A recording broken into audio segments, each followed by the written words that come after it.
ఓం నమో వెంకటేశాయ. నేను 7 శనివారాల వ్రతం పూర్తి చేసుకున్నానని చెప్పాను కదా. ఈరోజు 8వ వారం అండి.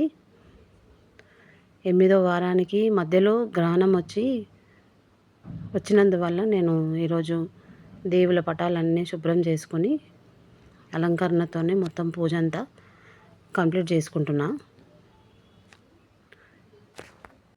పొద్దున్నే ఇంట్లో పనులన్నీ పూర్తి చేసుకున్న తర్వాత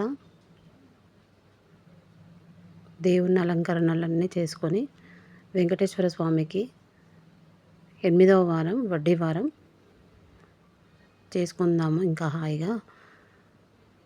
ఈరోజు చేసుకునే పూజకి ఎంత ప్రత్యేకత ఉంది అంటే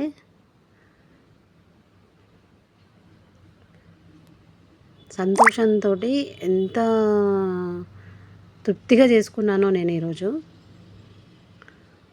అంతే మళ్ళీ స్టార్ట్ చేయాలి, నేను మళ్ళీ మొదలు చేసుకోవాలి 7 వారాల వ్రతం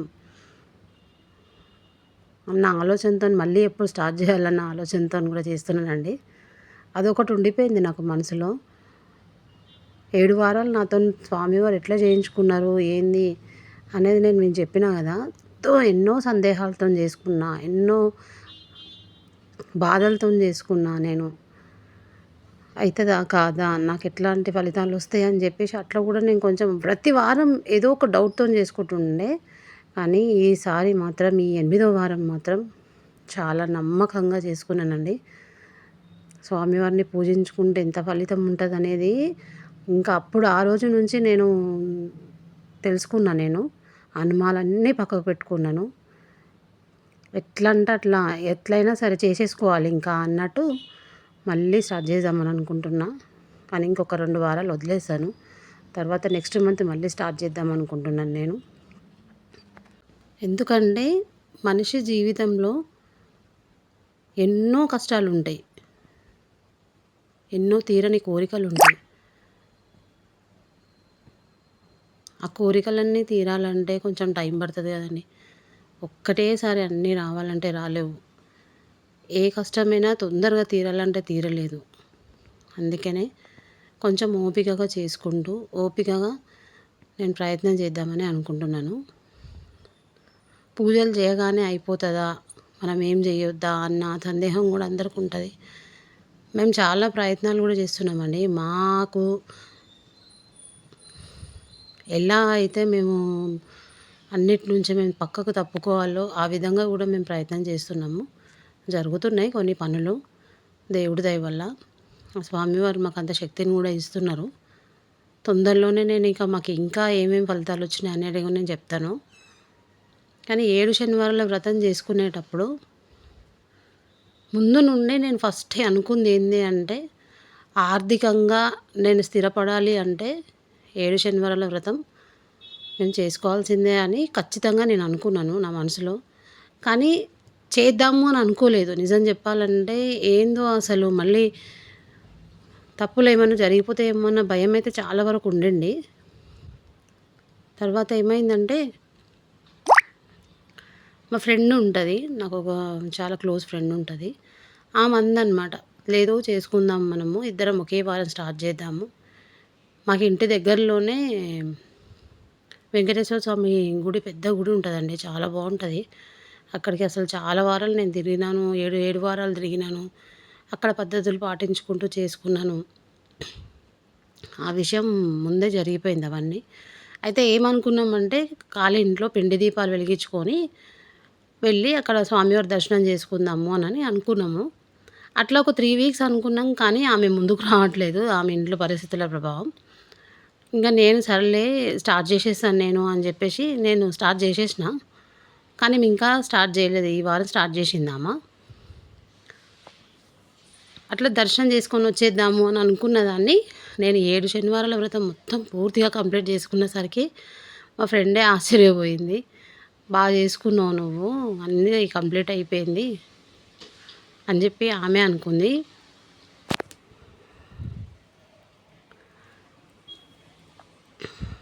ముందు నుంచి ఈ పిండి దీపాలు, చలివిడి దీపాలు ఇవన్నీ నేను యూట్యూబ్ వీడియోల ద్వారానే చూసి ఒక్కొక్కటి వాళ్ళు చూపించిన ఆర్భాటం కాకుండా వాళ్ళని చూస్తుంటే కొన్ని వీడియోస్ చూస్తుంటే అరే ఇంత ఆర్భాటంగా చేయాలా, ఇవన్నీ పెట్టాలా, వీటన్నిటికి ఎంత ఖర్చు అవుతుంది, 7 వారాలు పెట్టాలంటే మరి ఇంట్లో వాళ్ళు ఒప్పుకుంటారా? కొంతమంది అన్నీ ఒప్పుకోరండి.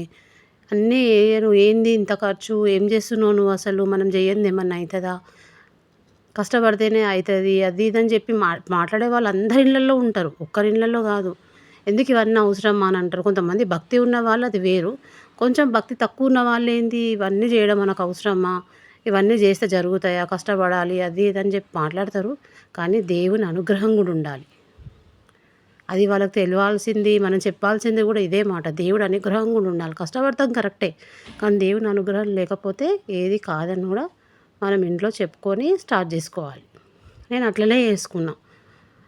మా ఇంట్లో వాళ్ళు అన్నారు, ఇవన్నీ చేస్తే అవుతుందా, ఏం స్టార్ట్ చేసినావు నువ్వు, ఏం చేస్తున్నావు అని చెప్పి అన్నారు. కానీ మళ్ళీ నేను చెప్తే ఊరుకున్నారు, నాకు సహకరించినారు.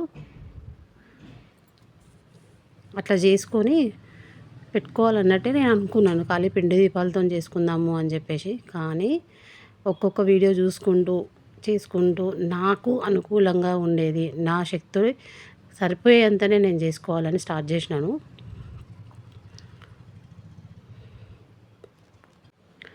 కలశం గురించి ఒక సిస్టర్ నాకు మెసేజ్ పెట్టారు, అమ్మ కలశం ఖచ్చితంగా పెట్టుకోవాలా, పొద్దున సాయంత్రం పూజ కంపల్సరీ చేసుకోవాలంటే. అవునండి, పొద్దున సాయంత్రం ఖచ్చితంగా పూజ చేసుకోవాలి. మన శక్తి మేరకు సాయంత్రం నైవేద్యం పెట్టుకొని, నేను ఆ 7 శనివారాలు నేను ఉపవాసం ఉన్నాను, 8వ వారం కూడా ఉన్నాను. కాకపోతే కలశం అనేది నేను 7వ వారం పెట్టుకుంటా అనే నేను మొక్కుకున్నానండి. కలశము 7 దీపాలు అన్నీ 7వ వారమే చేసుకుంటా అనుకున్నా. ప్రతి వారం 2 దీపాలతోనే చేసుకున్నాను నేను. 2 పిండి దీపాలు పెట్టుకొని నార్మల్గా ఒక గ్లాస్లో, కలశం పెట్టకుండా ఒక గ్లాస్ నిండా నీళ్లు పెట్టుకొని దాంట్లో అక్షింతలు, పసుపు, కుంకుమ, ఒక పువ్వు వేసి పక్కన పెట్టుకున్నాను. గౌరమ్మని చేసుకున్నాను, అంటే పసుపు గణపతిని చేసుకొని పక్కకు పెట్టుకున్నాను. ఈ నువ్వుల ఉండలు కూడా నేను ఒక 3 వీక్స్ ఏమో పెట్టినట్టున్నాను, 3 వారాలు పెట్టినా అంతే. ప్రతి వారం ఏం పెట్టలేదు నేను. అదే నేను చెప్పినా కదా, నాకు శక్తికి వరకు నేను ఎంతవరకు చేయగలిగితే అంతవరకు చేయగలుగుతున్నా, అంతే చేసుకున్నా. నేను ఆయనకు చెప్పుకున్నా కదా నేను ముందే, నా శక్తి మేరకే నేను చేసుకుంటా స్వామి, నేను ఏది పెట్టినా మీరు స్వీకరించండి అని నేను మొక్కుకొని మరీ పెట్టుకున్నానండి. అంతే. నేను కలశం మాత్రము 7వ శనివారం మాత్రమే పెట్టుకుంటా అనుకున్నాను, అట్లనే పెట్టుకున్నాను. నేను 7వ శనివారం కూడా ఒక 5 మందిని భోజనాలకు పిలిచి, 5 మంది ముత్తైదులను భోజనాలకు పిలిచి పెట్టుకుంటా అనుకున్నా, అట్లా కూడా పెట్టుకున్నాను. నాకు 7 మంది అయ్యిండ్రండి ఆ రోజు. గోవిందనామాలు చదవడము అన్నీ అసలు ఆ స్వామి చేయించుకున్నారు నా చేతల. మొత్తం ఎంత బాగా జరిగిందంటే అంత బాగా జరిగింది. 5 రకాల నేను నైవేద్యాలు చేసుకుంటా అనుకున్నాను, అది 7, 8 రకాలు అయిపోయినాయి. అంత మంచిగా చేయించుకున్నాడు నాతోటి ఆయన. నా శక్తి వరకు నేను ఎక్కువ ఖర్చు పెట్టలేదు, ఎక్కువ భయపడలేదు, ఎక్కువ ఆరాటం చేయలేదు. నాకు అనుకున్నంత వరకే నేను చేసుకున్నాను. నా ఇంట్లో వాళ్ళు నన్ను మెచ్చుకున్నంత వరకే నేను చేసుకున్నాను. ఎక్కువ ఖర్చు అయిపోతే ఏమంటారు వాళ్ళు, లోపల అరే ఏంది మా ఇంత ఖర్చు పెడుతుందని అనుకుంటారు. అట్లా కాకుండా నాకు ఇంట్లో ఉన్నంత వరకే నేను చేసుకున్నాను. 8 వారాలు పొద్దున్న నుండి సాయంత్రం వరకు ఉపవాసం ఉండి, మధ్యలో కొన్ని 12 తర్వాత వాటర్ తాగినాను, ఒకసారి టీ తాగినాను. మళ్ళీ ఈవినింగ్ నైవేద్యం ఎక్కించిన తర్వాతనే ఎవరికన్నా నైవేద్యం ఇచ్చి వాళ్ళు తిన్న తర్వాత నేను తిన్నానండి, అంతే. కానీ పొద్దున్న 2 సార్లు స్నానం చేసుకొని 2 సార్లు పూజ చేసుకున్నాను నేను, పొద్దున్న సాయంత్రం, అంతే. నా శక్తి వరకు నేను ఇట్లా చేసుకున్నా. కలశం వరకు నేనైతే 7వ వారమే పెట్టుకుంటా అని చెప్పి మొక్కిన, అట్లనే పెట్టుకున్నా. మీకు ఎట్లా అనిపిస్తే అట్లా మొక్కండి, అట్లా దేవుడు చేయించుకుంటాడు మీతోటి. ముందైతే మొదలు పెట్టాలి, ఫస్ట్ ధైర్యం చేసి అడుగు ముందుకేసి మొదలు పెడితే ఆ స్వామి ఖచ్చితంగా అన్నీ మంచిగా చేయించుకుంటారు. అంతే అండి, నేను చెప్పగలిగింది ఏంటంటే ఫస్ట్ ముందు అడిగేయండి, అడిగేసి పెట్టుకొని స్టార్ట్ చేసిండంటే చిన్న చిన్న నైవేద్యాలు ఇంట్లో ఉన్న వరకే నైవేద్యాలు పెట్టుకోవాలి, అంతే. ఇంకా ఆయన స్వీకరిస్తారు ఖచ్చితంగా, ఏది పెట్టినా ఆయన స్వీకరిస్తారు. ఎక్కువ ఖరీదైన పెట్టాలి, ఖరీదుగా చేయాలన్నట్టు ఏముండదు ఆయనకి తెలుసు, అన్నీ తెలుసు స్వామివారికి. అంతే అండి, స్టార్ట్ చేయండి, ఏం పర్వాలేదు. నా వీడియో నచ్చితే లైక్ చేయండి, షేర్ చేయండి, సబ్స్క్రైబ్ చేయండి నా ఛానల్ని. నేను ఇప్పుడే స్టార్ట్ చేశాను ఛానల్. అయిపోయింది నా పూజ. Thank you.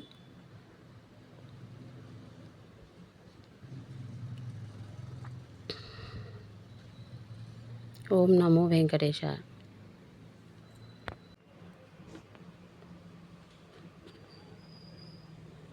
మంచిగా మొక్కుకున్నాను. తర్వాత చేసుకుంటాను మళ్ళీ.